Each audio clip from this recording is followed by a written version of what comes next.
Good evening, Erie, and all the friends of the Erie Chamber of Commerce. It's a thrill to address you this evening, even though I'm in Florida. I imagine a few of you would like to be here with me, where it's not too bad today. It's about 75 and sunny.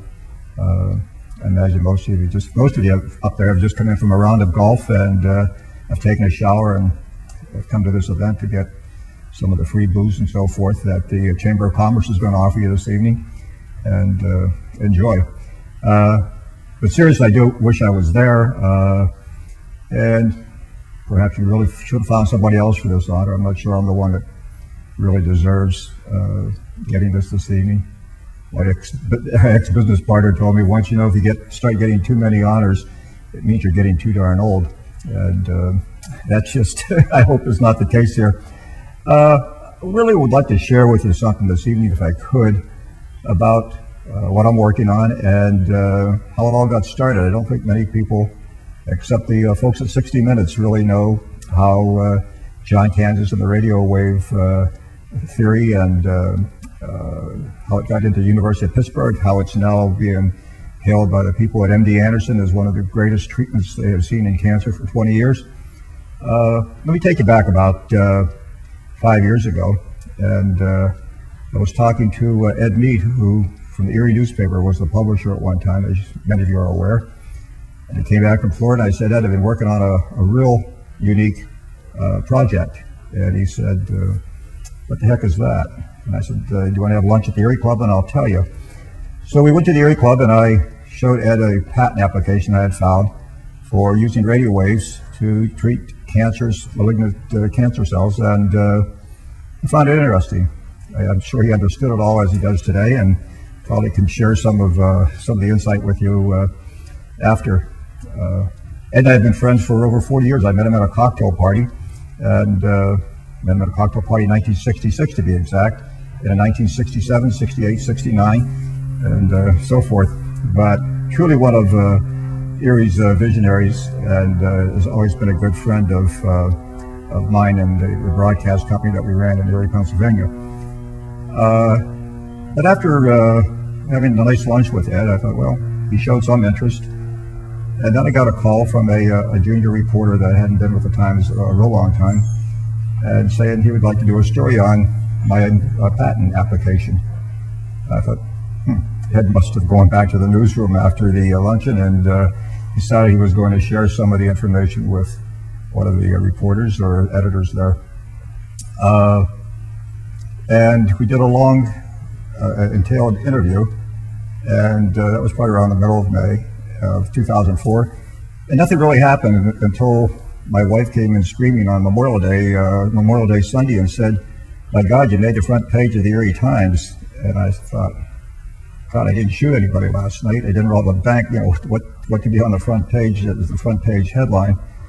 To my surprise, there was a story that said, "Can radio waves cure cancer?" Boy, this is really a huge responsibility for somebody that doesn't know anything about cancer. I mean, I thought I did at the time, and now that I reflect back, I don't know anything about it other than more than what the researchers have taught me. But I sure know a lot about it personally. I know a lot about it, how it affects your lives, your family's lives out there personally, should any of you have cancer here tonight or have friends or relatives. Anyways, there's going to be a 60-minute piece out in just the next 2 or 3 weeks. And I think one of the things that they found most intriguing is how my idea got picked up by the University of Pittsburgh and eventually MD Anderson and other centers. It was the Erie Times story that got circulated into Pittsburgh that caught the eyes of David Geller and his research team. People from Erie, Crawford counties and so forth were bringing the newspaper story down to Pittsburgh saying, "You know anything about this? Can radio waves cure cancer?" And Dr. Geller got a hold of me in July of 2004. We had lunch, we had dinner, and the rest of it's history. So the story of curing cancer, getting it into the best institutions, is really an Erie secret. It was done by the Erie newspaper that took a chance on somebody having an idea. And one thing I'd like to say to all of you tonight, keep having ideas in Erie.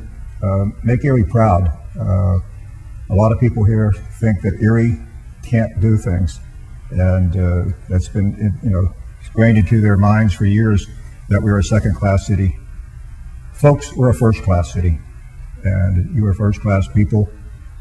I'm honored to be here tonight, saying hello to you, even via video, and I look forward to seeing you when I return in the next 3 or 4 weeks. I wish I was there with you tonight. On one final note, I had a nice talk with the former Mayor Louis J. Tullio when he died, or just before he died. And I said, Lou, what was your success for being in office as the longest term mayor in Erie? 20 years is a long time. And he said, I shared everything with everybody. And I would like for you people to think about that this evening when you leave here. Why not share a little bit of what you're doing, what this community is doing, and let's make this world a better place. Thank you, and have an enjoyable evening. And now I would like to have Jim Dybel accept my award for me at absentia. I was going to have others do it, but I thought the stage would get a little bit crowded. And I just have knowing Jim, knowing the story was produced under his watch at the Erie Times, I think it very practical. It's something that I want to do, that Jim accept the award for me. Thank you so much, and have a great evening.